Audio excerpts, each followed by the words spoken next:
After the locomotive left the shed, I had a few minutes to get to my next position on the far side of the Bathville Road crossing.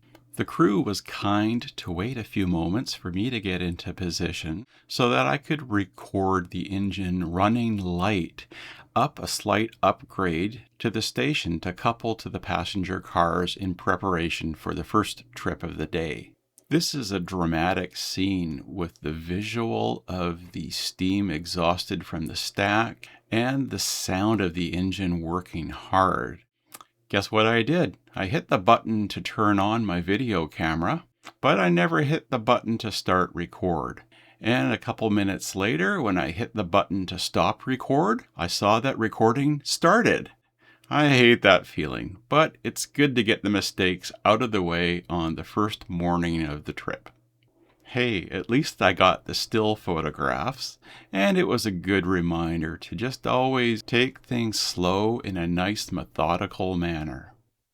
And then it was time to observe and record the departure of the first trip of the day.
In the era of Google Maps, and especially Street View, I enjoy finding locations using those internet resources, along with a good portion of curiosity.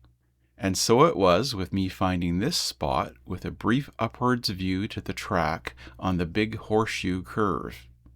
The website, The Photographer's Ephemeris, was also helpful in determining which of the two daily trips would be best, or the least worst, for the direction of the sun and the impact on the lighting at that place and time. I did a pre-scout visit to the location the day before just to check on visuals and to make sure that parking access was okay and safe. On the next day, I was ready and waiting for the train.